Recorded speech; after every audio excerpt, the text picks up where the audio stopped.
Friends, मैं प्रज्ञा की पाठशाला में एक बार फिर आपका बहुत बहुत स्वागत करती हूँ।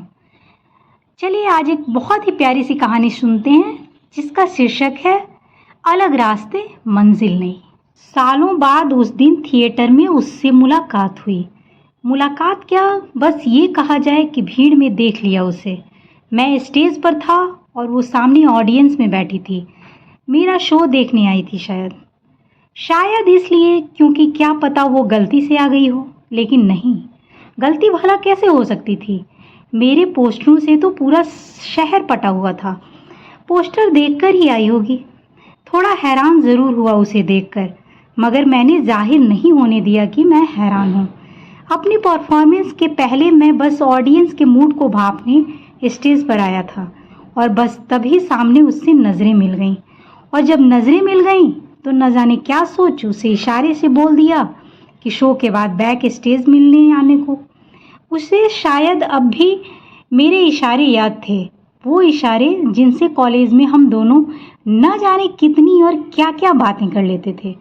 कभी अगर दोनों में से कोई एक अगर क्लास के अंदर और दूसरा क्लास के बाहर होता तो खिड़की से ही आंखों में क्लास के बाद कहाँ मिलना है, कितनी देर बाद मिलना है, सब तय हो जाता था। बस वैसे ही स्टेज से ऑडियंस की दूरी के बीच इशारों में तय हो गया कि शो के बाद मुझसे मिलने बैक स्टेज आएगी। मेरे ताज़ा तरीन गाने पर वंस मोर की चीयरिंग के चलते 1 घंटे का शो 1.25 घंटे में ख़त्म हुआ और ऑडियंस से मिलने मिलाने सेल्फी खिंचाने के बाद मैं स्टेज के पीछे ग्रीन रूम की ओर दौड़ा। तभी उसका ख्याल आया और अगले ही पल लगा कि वो चली गई होगी। इंतज़ार करने की आदत नहीं थी उसे, लेकिन ग्रीन रूम में पहुंचा तो सामने खड़ी थी। बिल्कुल वैसी ही लग रही थी। उसी स्टाइल का सलवार सूट, कपड़ों के कलर कॉम्बिनेशन की भी वही चॉइस, चेहरे पर वैसा ही हल्का सा मेकअप और बालों को उसी अंदाज में गूंथा हुआ देखकर लगा मानो किसी टाइम मशीन से वक्त में वापस चला गया हूँ। उसे देखा तो लगा ही नहीं कि 5 साल हो गया अलग हुए। लगता भी भला कैसे। वैसे भी अलग तो वो हुई थी, मैं नहीं। सालों की मोहब्बत के बाद मुझ जैसे स्ट्रगलिंग सिंगर में उसने उम्मीद खो दी थी। तब मेरे पास न नौकरी थी, न सिंगिंग में कोई मुकाम और ना ही कोई उम्मीद। उससे उसका साथ मांगने को सिर्फ मोहब्बत की दुहाई थी। लेकिन उसे पता था शायद कि अकेले मोहब्बत से पेट नहीं भरता और न जिंदगी की गाड़ी बढ़ पाती है। खैर, उसे बैठने का इशारा किया और स्टाफ को 2 कॉफ़ी लाने को बोला। दोनों को ही कुछ समझ नहीं आ रहा था कि आखिर कहें तो क्या कहें। उतनी देर में कॉफ़ी भी आ गई और कुछ उम्मीद बंधी कि शायद अब दोनों में से कोई कुछ बोले।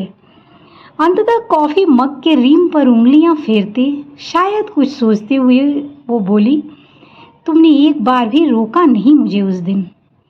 उसकी ये बात सुनकर मुस्कुराकर मैंने दूर खड़ी अपनी वाइफ कम मैनेजर को एक नज़र देखा और फिर वापस इसे देखते हुए कहा, जाने वाले को आवाज़ नहीं रास्ता दिया जाता है और तुमने जब रास्ते बदले हमने मंजिलें बदल ली। तो दोस्तों, यह कहानी आपको कैसी लगी आप कमेंट सेक्शन में ज़रूर बताना। और कहानी पसंद आई हो और आपने मेरे चैनल को सब्सक्राइब नहीं किया हो तो मेरे चैनल को ज़रूर सब्सक्राइब कर लेना और लाइक कर देना और इस कहानी को ज़्यादा से ज़्यादा शेयर करना। फिर मिलते हैं एक प्यारी सी नई कहानी के साथ। तब तक के लिए अपना और अपनों का ख्याल रखिएगा। Bye bye.